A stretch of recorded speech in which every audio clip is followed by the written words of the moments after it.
Halo, salam jumpa lagi dalam mata kuliah kita, Moral Dekalog.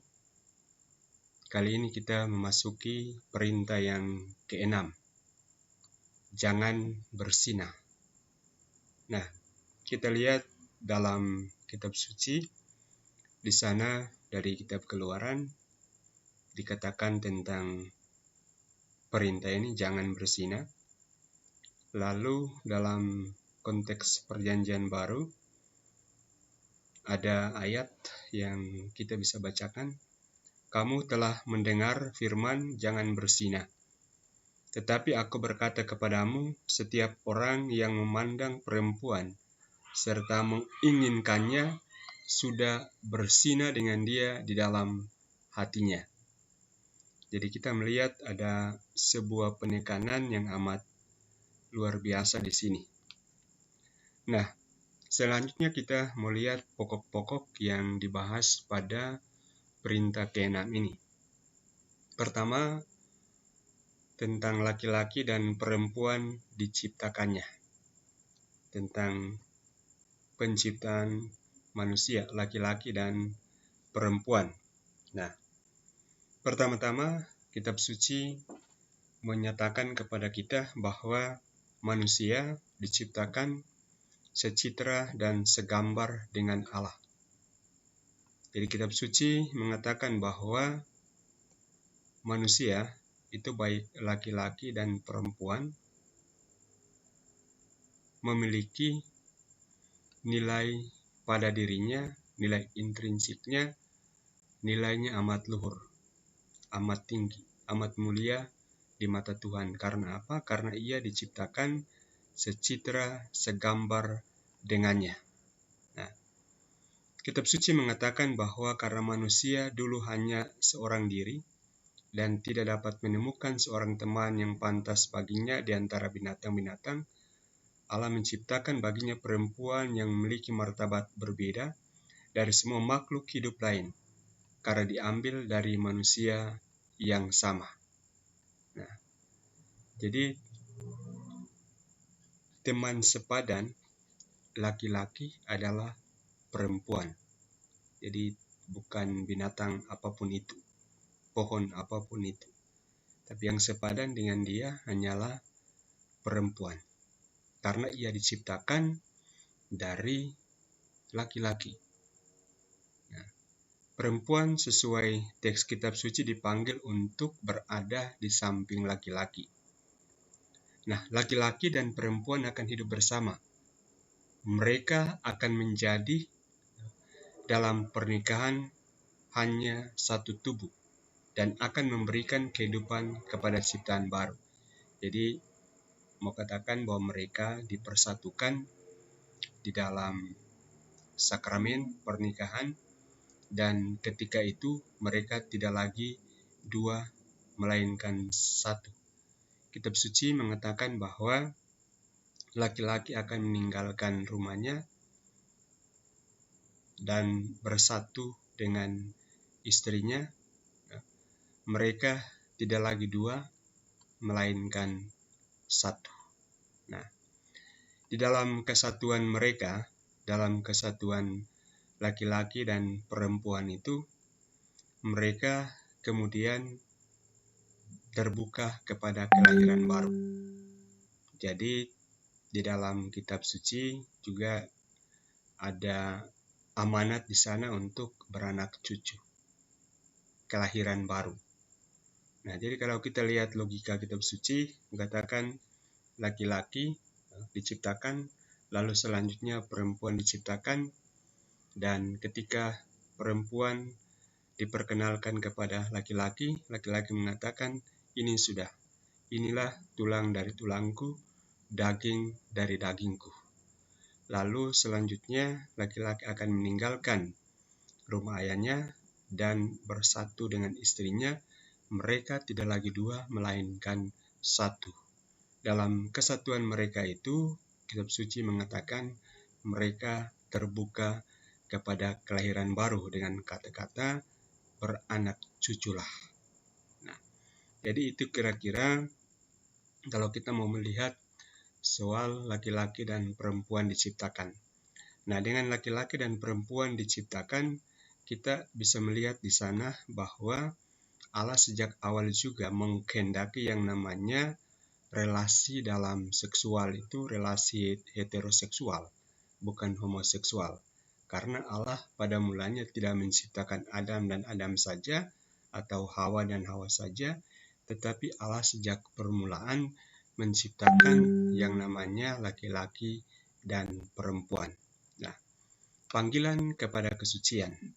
Nah, dalam konteks panggilan kepada kesucian, kita melihat bahwa masing-masing orang dipanggil untuk mengejar kesuciannya sesuai dengan panggilan hidupnya. Seorang biarawan, biarawati menghayati atau mengejar kesempurnaannya, kesuciannya melalui caranya sendiri. Ia mengikrarkan kaul dan menghidupinya. Begitu pula seorang rohaniwan, imam. Ia ditabiskan rohaniwan yang bukan biarawan. Ia ditabiskan dan ia mengejar kesempurnaan melekat pada tabisan yang ada padanya. Yang biarawan sekaligus rohaniwan ini selain menghidupi ketiga kaulnya, dia juga seperti seorang imam lainnya menghidupi imamatnya di dalam kehidupannya. Nah, sekarang kita lihat bagaimana dengan keluarga. Nah, keluarga suami istri menghayati panggilan kepada sucian dengan cara mereka sendiri. Mereka berbeda dengan imam, berbeda dengan biarawan, biarawati. Nah, dalam hal seksual misalnya, kalau para imam, biarawan, biarawati tidak melakukan hubungan seksual, menghayati keperawanan dengan cara khusus mereka, berbeda dengan keluarga. Mereka melakukan hubungan seksual, tetapi di sana mereka juga menghayati yang namanya kesetiaan. Kesetiaan untuk hanya menaruh hati satu dengan satu, bukan satu dengan dua, satu dengan tiga.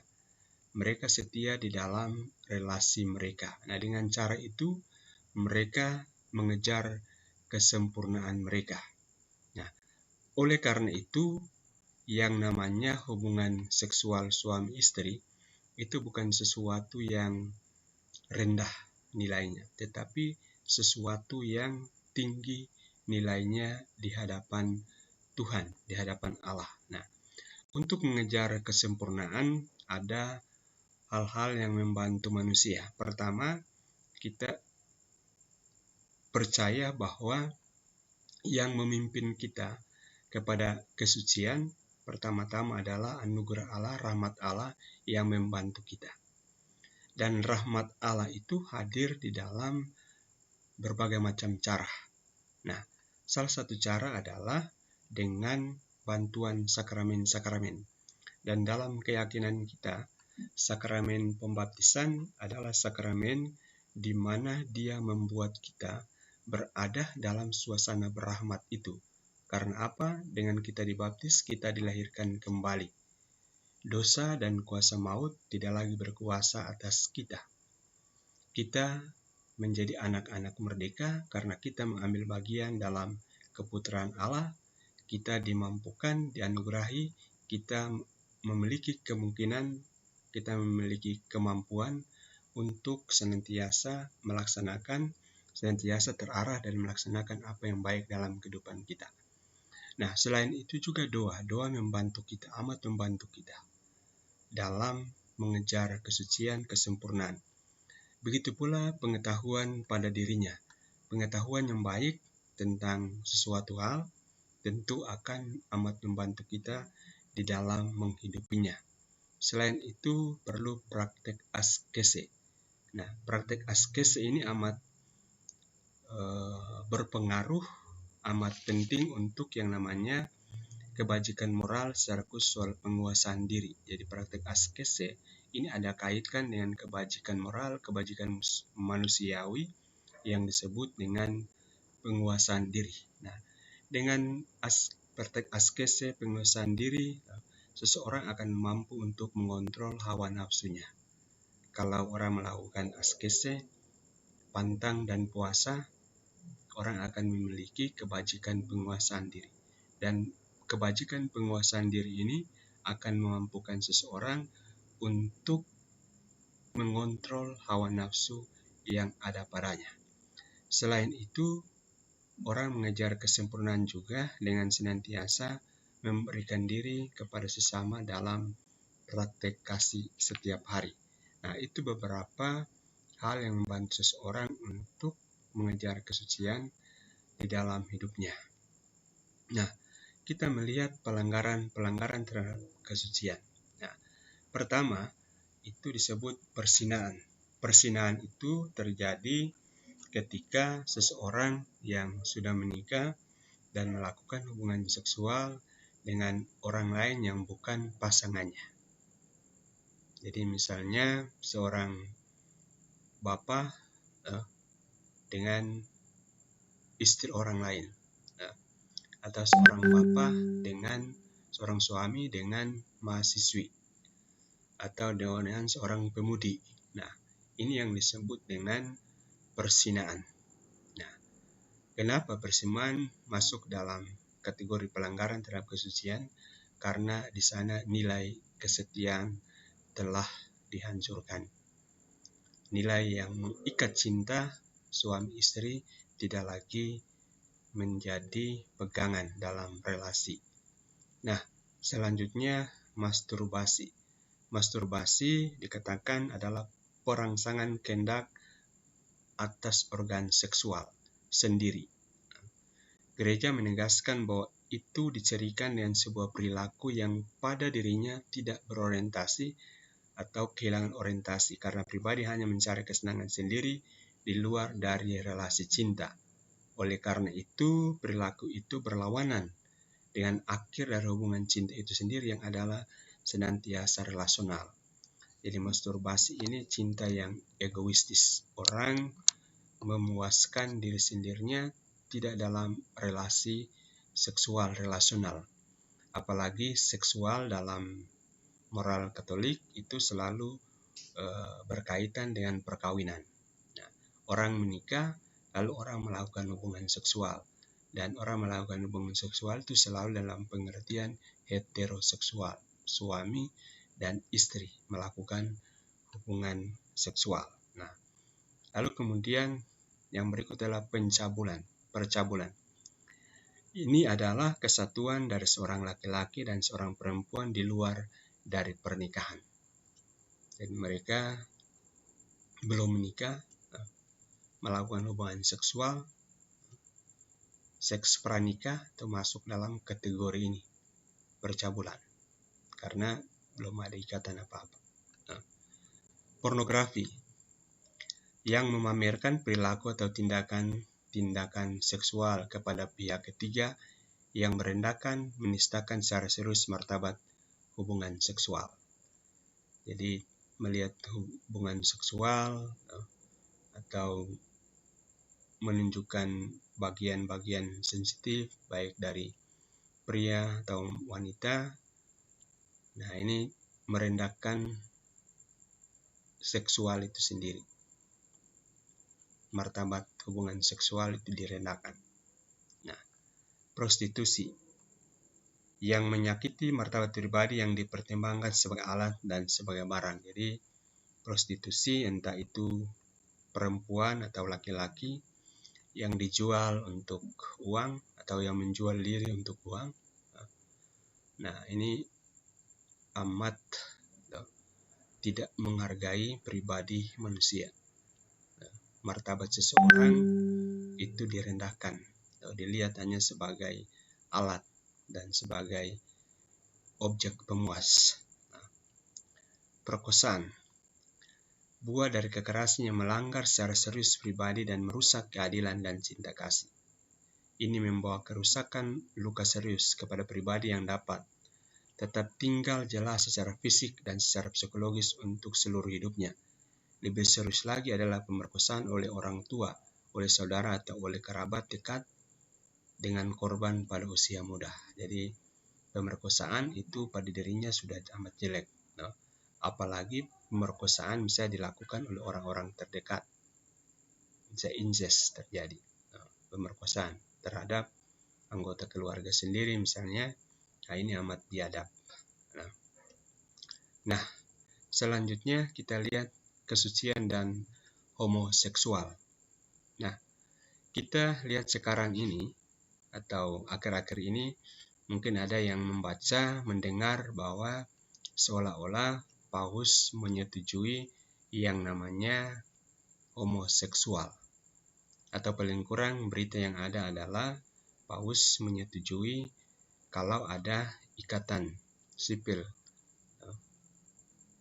terhadap mereka yang homoseksual. Nah, kita melihat apa sebenarnya ajaran gereja tentang homoseksual ini. Nah, untuk homoseksual menunjuk daya tarik eksklusif atau dominan antara laki-laki dan perempuan terhadap orang dari satu jenis seks. Jadi laki-laki dengan laki-laki, perempuan dengan perempuan. Nah, kita tidak tahu apa yang menyebabkan perilaku ini. Tradisi gereja senantiasa menyatakan bahwa tindakan homoseksual pada dirinya tidak teratur, tidak sesuai dengan kodrat. Jadi prinsipnya adalah gereja menolak yang namanya homoseksual karena pada dirinya itu tidak dibenarkan, karena tidak teratur, tidak sesuai dengan kodrat, sebagaimana manusia diciptakan. Akal budi kita mengenal bahwa yang ada manusia itu laki-laki dan perempuan. Akal budi mengenal apa tatanan ciptaan itu sebagai adanya laki-laki dan perempuan.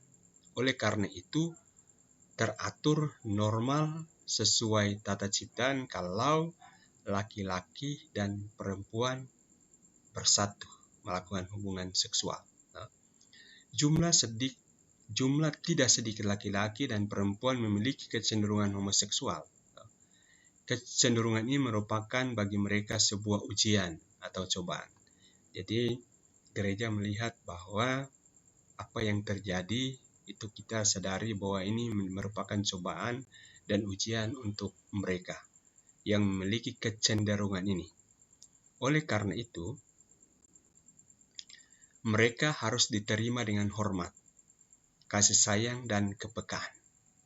Jadi kita memahami bahwa orang ini memiliki kecenderungan macam begini. Nah, menghormati mereka dan menghindari setiap tanda diskriminasi yang tidak adil. Jadi kalau kita melihat bahwa orang ini sepertinya punya orientasi seksual begini, maka kita jangan melakukan diskriminasi terhadap mereka. Nah, kenapa? Karena begini, pribadi-pribadi ini dipanggil untuk merealisasikan kehendak Allah dalam kehidupan mereka. Dan jika mereka adalah orang Kristen, dikatakan, dan jika mereka adalah orang Kristen, mereka menyatukan ujian, cobaan mereka kepada penderitaan salib Kristus. Kesulitan-kesulitan yang mereka dapat temukan akibat dari keadaan mereka. Tidak gampang mereka berjuang dengan situasi mereka, kecenderungan mereka. Juga pribadi-pribadi homoseksual dipanggil kepada kesucian. Nah, melalui kebajikan penguasaan diri dengan doa dan rahmat sakramen, mereka harus mengembangkan kesempurnaan Kristiani. Jadi di sini gereja mengakui bahwa ada yang punya kecenderungan itu, tetapi kita tidak bisa mendiskriminasikan mereka. Yang kita buat adalah membantu mereka dengan cara berdoa, tapi juga membantu mereka supaya memiliki penguasaan diri, sehingga mereka tidak salah menyalurkan apa yang ada pada mereka. Jadi kalau kita bisa membantu mereka untuk tidak aktif mencari teman yang sama jenis. Nah, kalau kita bisa bantu untuk itu amat berguna untuk mereka. Jadi kita tahu kecenderungan mereka seperti ini. Akan tetapi kalau kita bisa membantu untuk mereka tetap bisa menguasai diri, nah ini hal yang luar biasa. Jadi gereja mengajarkan melalui kebajikan penguasaan diri dengan doa dan rahmat sakramen mereka harus mengembangkan kesempurnaan Kristiani.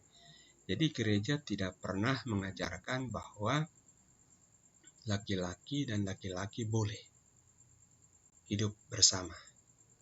Gereja tidak mengajarkan itu.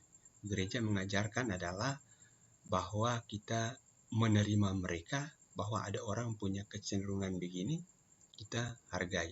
Nah, ada orang yang memiliki kecenderungan begini, kita menghormatinya. Akan tetapi, kita harus membantu mereka untuk dikatakan di atas, melihat apa perjuangan mereka itu sebagai menaruhnya dalam penderitaan Kristus di salib. Nah, suka duka mereka berjuang untuk tetap setia, untuk tidak jatuh ke dalam pencobaan, mencari sesama jenis.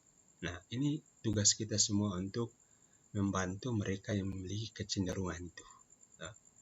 Nah, jadi ingat bahwa gereja tidak pernah mengajarkan dan mengakui bahwa laki-laki dan laki-laki, perempuan dan perempuan boleh hidup bersama.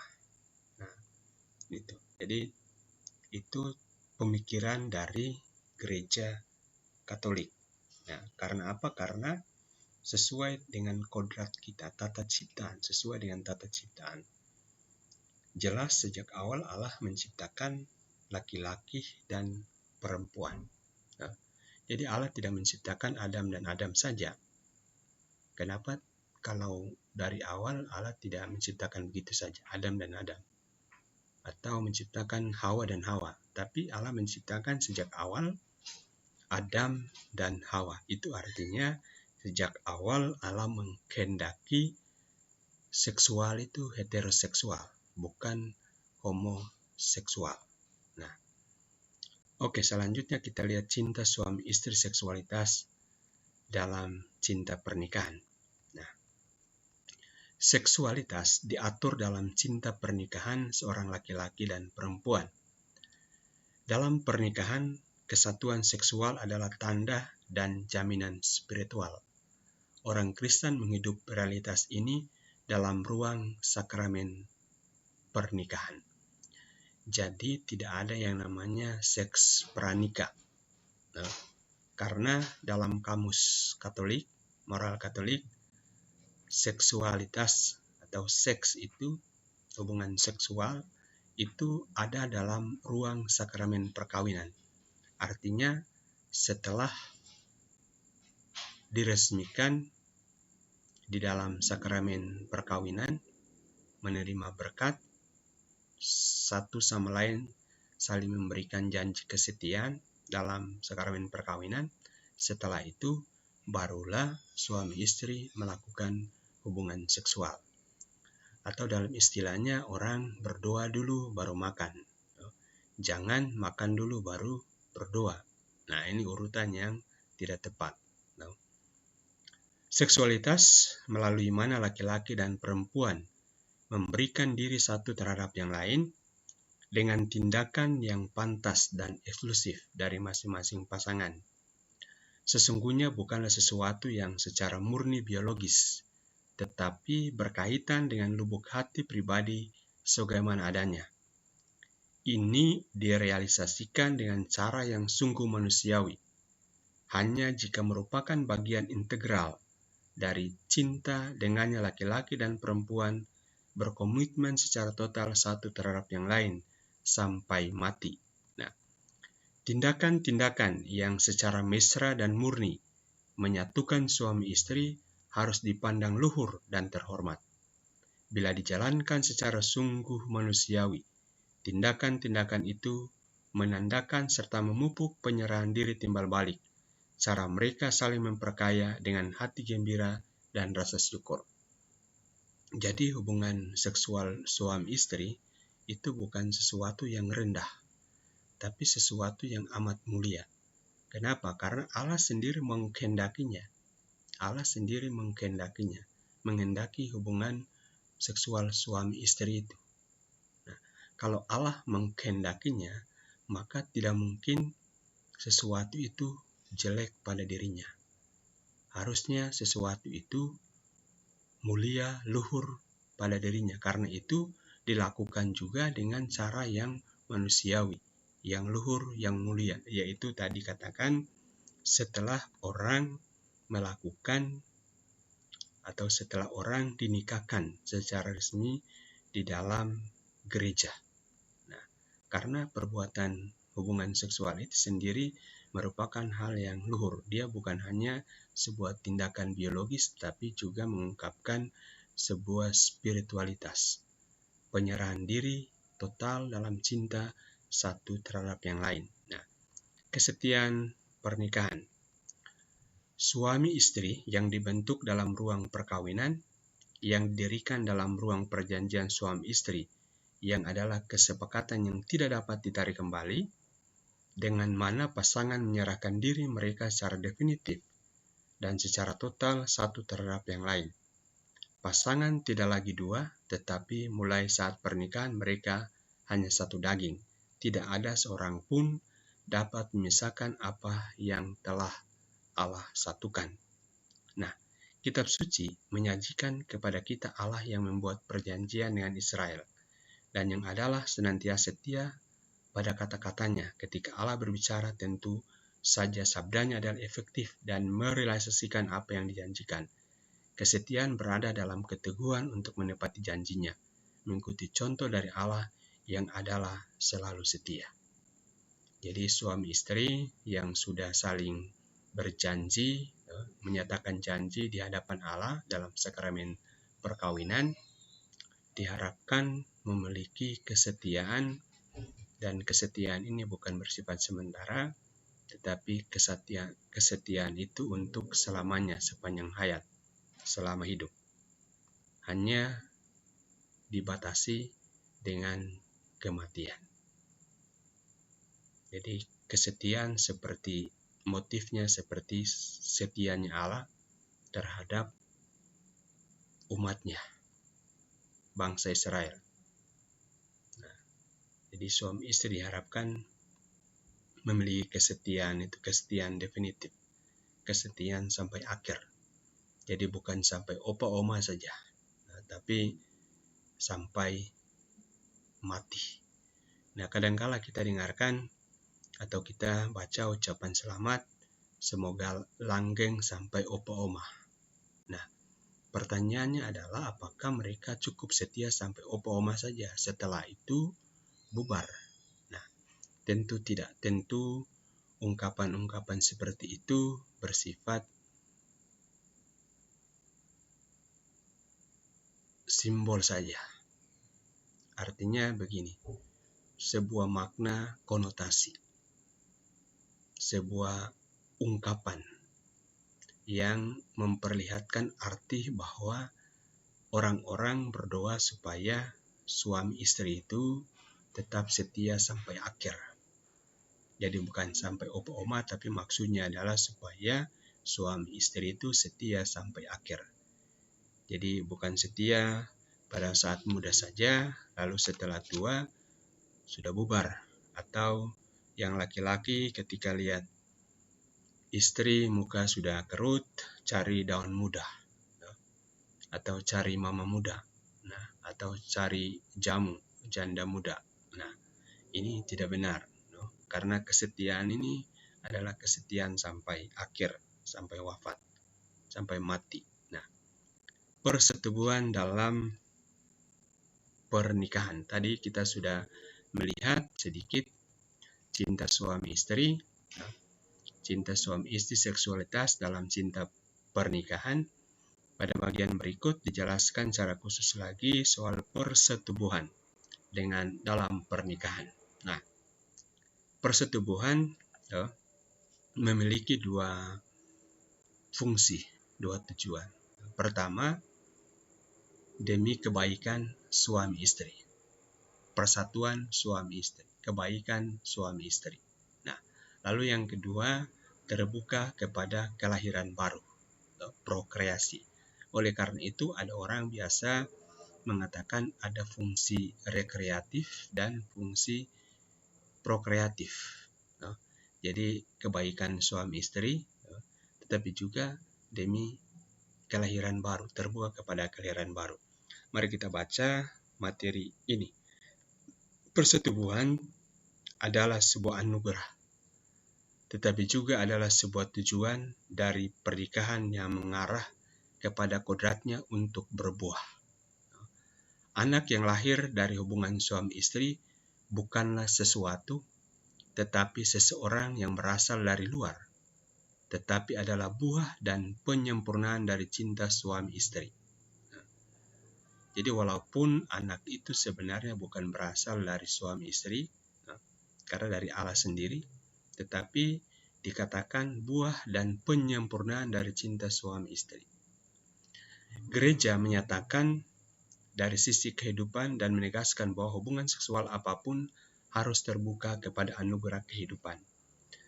Jadi, dalam pemahaman gereja, hubungan suami istri, hubungan seksualitas suami istri, kapan dan dimanapun itu, harus senantiasa terbuka kepada kelahiran baru. Jadi, katakan tadi dua elemen mendasar yang ada pada hubungan seksual itu kebaikan suami istri dan juga prokreasi. Sesungguhnya tindakan suami istri memiliki nilai pemersatu suami istri dan nilai prokreasi. Nah, itu jadi ada dua hal itu. Jadi dalam kasus apapun dua elemen ini harus ada. Demi kebaikan suami istri, pemersatu suami istri, kebaikan suami istri, tapi juga demi prokreasi. Jadi hubungan apapun, hubungan suami istri, di mana kapanpun itu harus ada dua elemen itu, kebaikan suami istri dan terbuka kepada kelahiran baru. Nah, suami istri dipanggil untuk berpartisipasi dalam karya penciptaan Allah. Jadi aspek prokreasinya ikut ambil bagian dalam karya penciptaan Allah. Nah, mereka untuk motivasi yang sah dapat mengatur jarak kelahiran anak-anak mereka. Ya, yang kita kenal dalam bahasa Indonesia atau istilah yang kita sering dengar adalah KB. Nah, jadi suami istri bisa melakukan KB. Nah, akan tetapi KB yang dianjurkan oleh gereja itu KB yang macam apa? Nah, dikatakan di sini, diterima oleh gereja metode-metode peraturan kelahiran yang didasarkan atas penelitian pribadi atau penelitian sendiri dan penggunaan periode subur karena menghormati tubuh orang-orang yang mendorong kelembutan antara pasangan dan membantu pendidikannya pada perkembangan sebuah kebebasan otentik dan pada pemberian diri sendiri. Nah, gereja menganggap pada dirinya jahat setiap tindakan yang atau dalam mengantisipasi tindakan suami istri atau dalam penyempurnaannya atau dalam perkembangan konsekuensi naturalnya diusulkan sebagai tujuan atau sebagai sarana untuk mencegah prokreasi. Nah, jadi dalam kamus gereja kita Katolik, cara untuk ber-KB adalah dengan mengikuti apa yang secara kodrati dikenal oleh akal budi kita sesuai dengan tata ciptaan manusia, bahwa dalam tubuh seorang wanita sudah ada KB alamiahnya. KB alamnya itu dengan masa subur dan masa kering dari seorang perempuan. Oleh karena itu dikatakan di sini berdasarkan penelitian pribadi sendiri. Jadi harus orang tahu bagaimana kondisi tubuhnya, apakah dia ada dalam keadaan subur atau ada dalam keadaan tidak subur. Nah, jadi hubungan seksual suami istri bisa diatur dalam keadaan asli dari seorang wanita itu. Jadi sesuai dengan tata ciptaan, hukum kodrati, sesuai akal budi kita mengenal bahwa dari tata ciptaan kita, Allah sudah menyediakan cara itu untuk membuat seseorang tidak bisa memiliki anak kalau melakukan hubungan seksual dalam keadaan yang tidak subur. Nah, bagaimana keadaan tidak suburnya? Masing-masing orang bisa berkonsultasi lebih jauh kepada orang yang profesional dalam bidangnya, dokter atau bidan yang memang memiliki profesionalitas dalam bidang itu. Prinsipnya adalah gereja mengajarkan bahwa alat-alat yang lain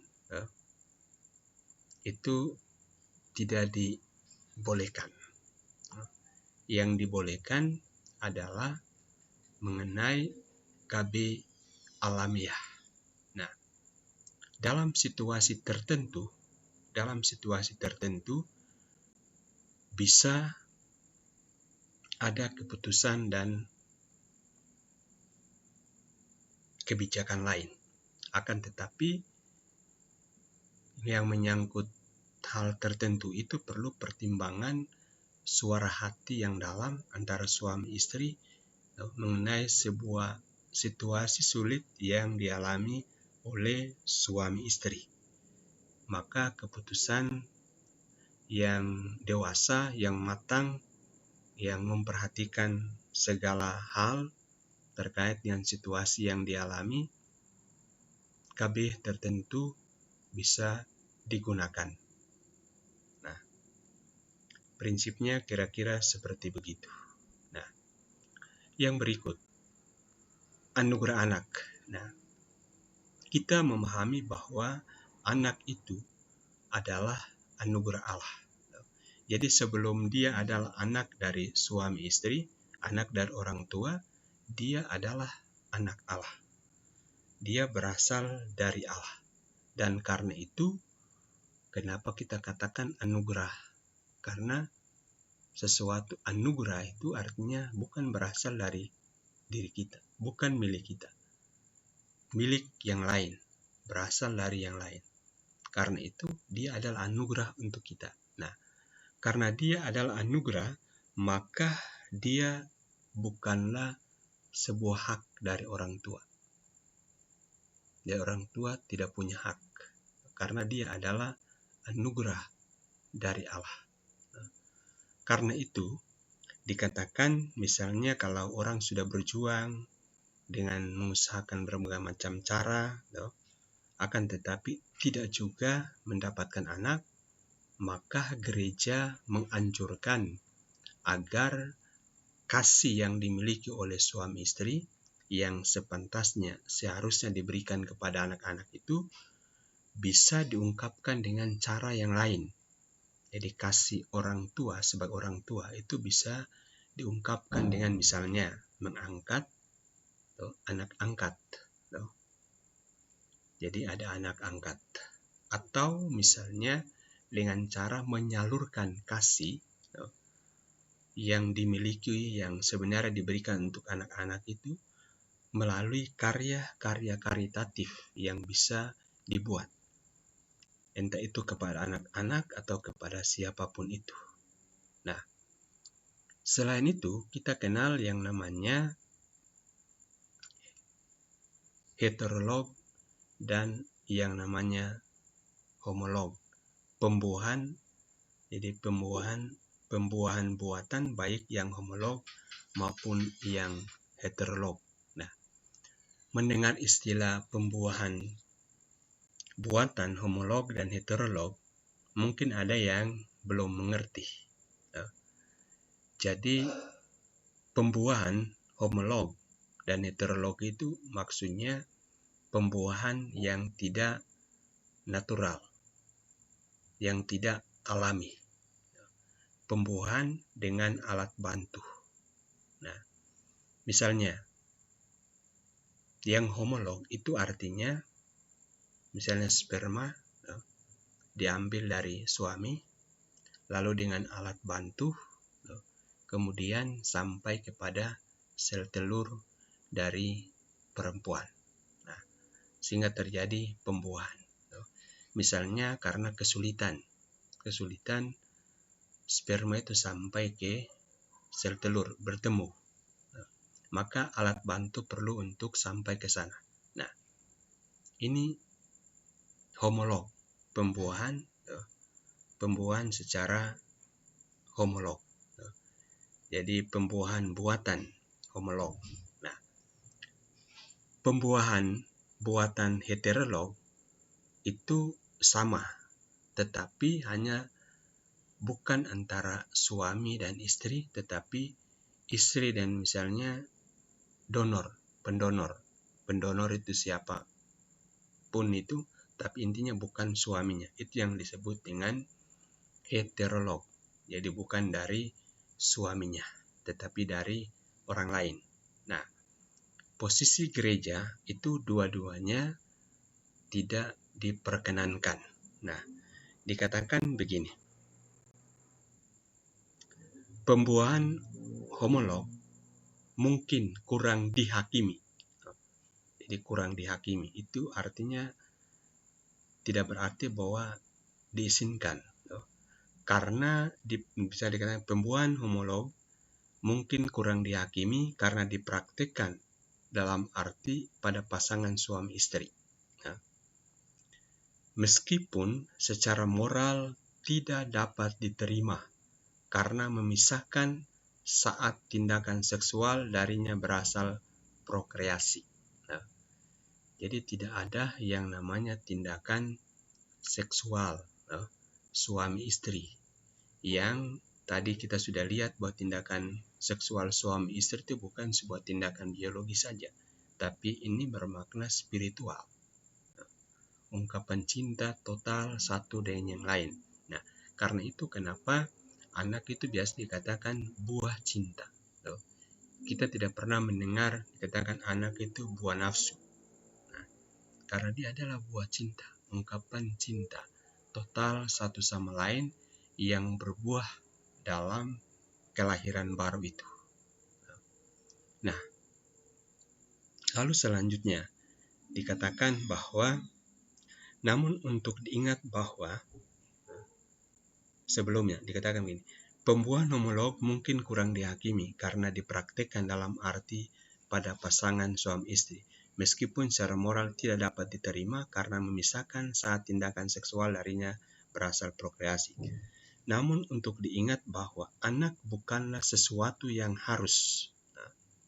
Jadi anak bukanlah sesuatu yang harus atau bukan hak dari orang tua, tetapi adalah sebuah anugerah. Anak adalah seorang pribadi manusia dan karena itu bukanlah objek kepemilikan dari suami istri, padanya mereka memiliki hak. Hanya anak memiliki hak dan yaitu dia adalah buah dari tindakan cinta pernikahan dari suami istri yang akan menjadi orang tuanya. Lalu kemudian tadi saya sudah jelaskan di atas bahwa kalau tidak punya anak, dikatakan pengantin yang melelahkan setelah prosedur medis yang sah terus menjadi steril, artinya tidak subur, mandul, tidak punya anak, menyatukan penderitaan mereka dengan salib Kristus. Mereka dapat menunjukkan keinginan sendiri untuk menjadi bapa atau ibu angkat dari anak-anak yang tanpa orang tua, atau mendedikasikan diri mereka dalam karya kasih, dalam pelayanan komunitas, mengungkapkan dalam cara ini cinta yang mereka miliki yang hendak diberikan kepada keturunan mereka. Jadi mereka tidak punya anak, tapi mereka punya cinta untuk anak-anak, orang untuk keturunan. Nah, cinta ini bisa diungkapkan dengan berbagai macam cara. jadi bapak ibu angkat atau terlibat aktif dalam karya-karya karitatif dalam pelayanan. Nah, kalau tadi kita melihat pelanggaran terhadap kesucian, berikut kita lihat pelanggaran terhadap pernikahan. Nah, masih disebutkan juga di sini persinahan. Lalu yang berikut dikatakan perceraian. Jadi Yesus tidak menghendaki yang namanya perceraian. Yang dipersatukan Allah tidak boleh diceraikan oleh manusia.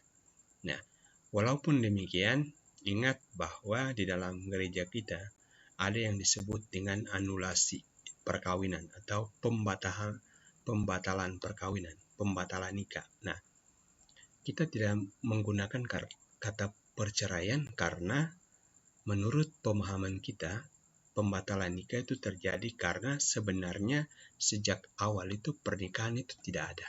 Nah, misalnya karena penipuan misalnya yang juga berkaitan dengan salah satu halangan perkawinan, yaitu misalnya orang mengalami yang namanya impotensi. Misalnya laki-laki mengalami impotensi, tapi dia sembunyi mati-matian terhadap calon istrinya. Nah, ketika malam pertama dia tidak melakukan hubungan seksual karena memang alat kelaminnya tidak berfungsi.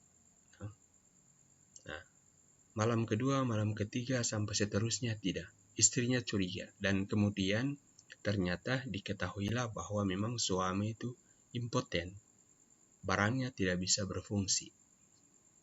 Nah, alat kelaminnya mati misalnya. Tidak bisa bergerak. Nah, kalau ini terjadi, maka ada dua hal yang bisa membuat perkawinan itu batal sejak awal. Karena pertama, dari segi halangan pernikahan, impotensi itu halangan pernikahan. Kalau terjadi sebelum pernikahan. Nah, ini sudah masuk dalam halangan pernikahan. Nah, ini sudah memenuhi unsur untuk diproses pembatalan nikah. Apalagi ditambah dengan ada unsur penipuan. Dia tidak mengungkapkan keadaan dirinya yang sebenarnya kepada calon istrinya. Nah, itu. Jadi saya hanya menjelaskan bahwa kalau terjadi pembatalan nikah, itu dengan demikian bukan pelanggaran terhadap pernikahan. Jadi biasa orang katakan membereskan pernikahan. Nah, itu. Lalu selanjutnya itu kita kenal incest. Incest itu misalnya hubungan seksual antara bapak dengan anak, atau antara mama dengan anak, atau antara adik kakak kandung.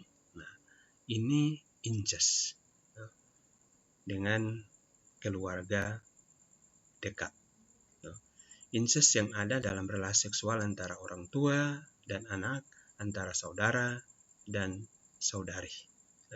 Ini amat merusak. Lalu kemudian penyimpangan seksual yang dibuat oleh orang dewasa terhadap anak-anak, atau di sini disebut biasa dengan pedofilia. Jadi korbannya anak-anak, biasa anak-anak. Nah, misalnya ibu guru dengan anak sekami, ibu guru agama, kamu kan guru-guru agama, calon katekis dekat dengan anak-anak. Kita dengar begini, ibu guru ini melakukan ini dengan anak-anak sekami misalnya. Atau anak sekami jadi korban dari ibu guru ini atau bapak guru ini. Nah, ini disebut dengan pedofilia. Lalu kemudian poligami. Gereja kita Katolik sampai sekarang mengakui bahwa pernikahan yang ideal, pernikahan yang injili, pernikahan yang sesuai dengan tata ciptaan adalah perkawinan satu dengan satu. Nah, Adam dan Hawa diciptakan satu Adam dan satu Hawa. Allah tidak menciptakan Adam dan 2 Hawa. Hawa 1, Hawa 2. Atau H1, H2. 01, 02 dari Adam. Tidak. Tapi sejak awal hanya ada Adam, hanya ada Hawa. Dan mereka menjadi satu daging. Nah, kalau bayangkan kalau ada 2, itu kita katakan bagaimana lagi itu. Jadi 1/2 daging atau 1/3 daging atau bagaimana kita tidak bisa katakan lagi. Nah, tapi kalau 1 dengan 1 maka mereka 2 menjadi 1 daging. Nah, atau kita katakan apa bisa katakan mereka 3 menjadi 1 daging.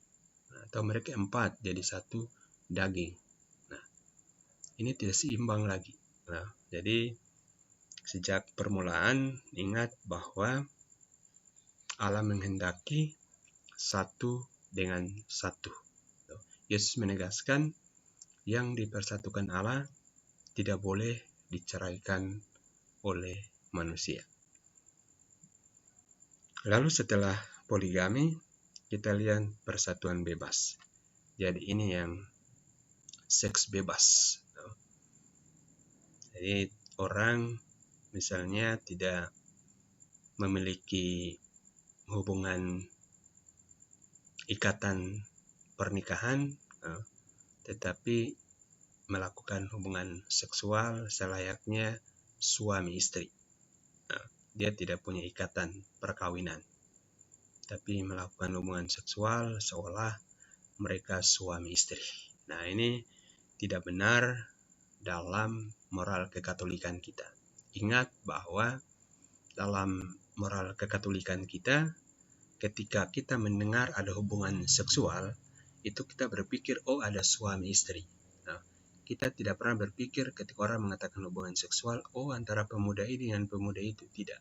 Harusnya di dalam moral kekatolikan kita, ketika kita mendengar kata hubungan seksual, kita langsung berpikir ada suami, ada istri yang sudah menikah, yang melakukan hubungan seksual. Karena dalam moral kekatolikan kita, hubungan seksual itu dikatakan ada di dalam lingkungan sakramen perkawinan. Oke, sekian dulu materi kita pada kesempatan ini. Saya menunggu pertanyaan-pertanyaan setelah semua mendengarkan